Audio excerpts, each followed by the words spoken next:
Class 7 সপ্তম শ্রেণীর সুপ্রিয় শিক্ষার্থী বন্ধুরা, তো আজকের ক্লাসটি তোমাদের সপ্তম শ্রেণী যারা হিন্দু ধর্মে আসো তোমাদের জন্য। তো আজকের ক্লাসে তোমাদের হিন্দু ধর্ম শিক্ষা বইয়ের যে লাস্টের অধ্যায় অর্থাৎ আদর্শ জীবনচরিত, এই অধ্যায়ের তোমাদের সিলেবাসে আসছে 75 থেকে 79 পর্যন্ত পৃষ্ঠা এবং 82 থেকে 85 পর্যন্ত পৃষ্ঠা।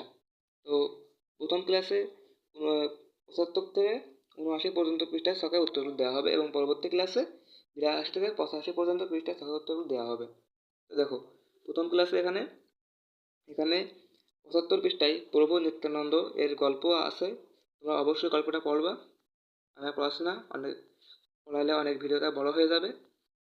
তো তোমরা অবশ্যই এটা ভালো করে পড়বা এবং এটা জানবা, অবশ্যই জানা উচিত তোমাদের সকলকে। এবং তোমাদের কিন্তু পরবর্তীতে যে পরীক্ষা হবে, বার্ষিক পরীক্ষা, সেখানে কিন্তু এখান থেকে এমসিকিউ আসবে, জ্ঞানমূলক প্রশ্ন আসবে, এমনকি সৃজনশীল প্রশ্ন তাও আসবে।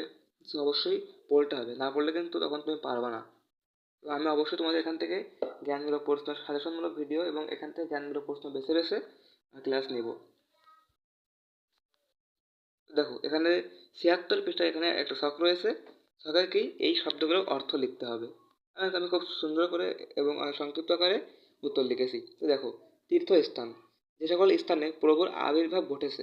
সন্ন্যাসী, গৃহ ছেড়ে বনে বা উপাসনালয়ে গিয়ে বসবাস করা। কোতোয়াল, গ্রামাঞ্চলের নিরাপত্তা রক্ষক। বিদ্বান, জ্ঞানী ব্যক্তি বা পণ্ডিত। আবির্ভাব, হঠাৎ করে, মানে হঠাৎ বিশেষ কারো উপস্থিতি। ঠিক আছে। তো এরপরে 76 গেল।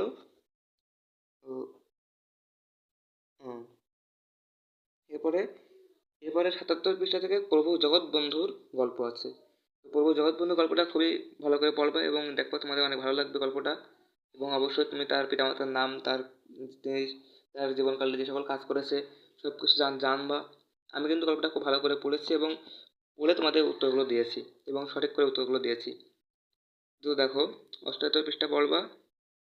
এই প্রভুর যে বাণীগুলো, এই বাণীগুলো কিন্তু অবশ্যই ভালো করে পড়বা, কারণ এগুলো কিন্তু তোমাদের যে সৃজনশীল প্রশ্ন আসবে না, ওই সৃজনশীল প্রশ্ন কিন্তু এগুলো মানে অনেক 4 মার্কের যেগুলো, 3 মার্কের যেগুলো, ওখানে কিন্তু আসবে এগুলো। এরপরে 78 পৃষ্ঠায় কোনো শখ নাই। এবারে 79 পৃষ্ঠায় এখানে একটা মিলকরণ রয়েছে। তো এই মিলকরণটা কিন্তু তোমাদের এই গল্পটা ভালো করে পড়তে হবে, তবে তোমরা পারবা। আমি এখানে ভালো করে পড়েছি এবং সঠিক করে মিলকরণ করে দিয়েছি।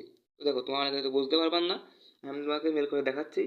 প্রথমে বুনোবাগদি, বুনোবাগদি ফরিদপুর, অর্থাৎ বুনোবাগদি হচ্ছে ফরিদপুরে এরা বাস করতো, তাই এর সঙ্গে এটা মিলবে। ঠিক আছে। এরপরে খেপা বাবা, এটা হচ্ছে কি বুড়ো শিব, কারণ এই গ্রামের লোক হচ্ছে বলতো খেপা বাবা, কিন্তু এই প্রভু জগৎবন্ধু ইনি নাম দিয়েছিলেন বুড়ো শিব বলে ডাকতেন আর কি। এরপরে মানব সেবক সংঘ, এটা হচ্ছে কি মহানাম সম্প্রদায়। মানব সেবক সংঘ হচ্ছে মহানাম সম্প্রদায়, যার এই মহানাম সম্প্রদায়ের মূল লক্ষ্য ছিল হচ্ছে মানব সেবা করা। এবং এখানে 5টি মূল নীতি আছে অবশ্যই। তো তোমরা কিন্তু অবশ্যই সেই 5টি মূল নীতি মুখস্থ করবা। ঠিক আছে। এটা কিন্তু পরীক্ষায় আসবে অবশ্যই। দেখো, এরপরে শ্রী অঙ্গন। শ্রী অঙ্গন কি? শ্রী অঙ্গনের সাথে মহন্তের মিল আছে, কারণ এই শ্রী অঙ্গন হচ্ছে, এই মহন্ত হচ্ছে বাগদিদের সর্দার রজনী। রজনীকে এই প্রভু জগৎবন্ধু নাম দেন হরিদাস মহন্ত। এবং এই হরিদাস মহন্তের সঙ্গে তিনি ফরিদপুরে একটি একটি জঙ্গলাকীর্ণ স্থানে এই শ্রীঅঙ্গ নামে একটি প্রতিষ্ঠান, মানে একটি আশ্রম প্রতিষ্ঠা করেন। ঠিক আছে। সেই জন্য শ্রীঅঙ্গনের সাথে মহন্ত মিলবে। এরপরে ন্যায়রত্ন, এটা আছে দীননাথ চক্রবর্তী। এটা কিন্তু অবশ্যই একবারে বইতে উত্তর আছে প্রথম লাইনেই, প্রথম প্যারাই, যে ন্যায়রত্ন হচ্ছে কি এই প্রভু জগৎবন্ধুর পিতা দীননাথ চক্রবর্তী, তিনি অনেক সততা এবং একজন পণ্ডিত ছিলেন, যার কারণে তাকে ন্যায়রত্ন উপাধি দেওয়া হয়। তো এরপরে কিন্তু একটা ইম্পর্টেন্ট শখ রয়েছে, সেটা হচ্ছে কি যে প্রভু জগৎবন্ধুর যে 5টি মূল নীতি আছে, অর্থাৎ এই এই মহানাম সম্প্রদায়ের যে 5টি মূল নীতি আছে, এই মূল নীতির আলোকে তুমি কি কি করতে পারো তা লেখো।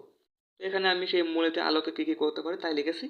তো দেখো, কখনো কোনো কিছু চুরি করব না, কারো প্রতি কখনো হিংসা বিদ্বেষ করব না, সবসময় সবার সাথে ভালো ব্যবহার করে কথা বলবো, সদা সত্য কথা বলবো, সর্বদা আত্মসংযমী হওয়ার চেষ্টা করব, অন্তরে ও বাইরে সর্বদা শুচি বা পবিত্র থাকবো।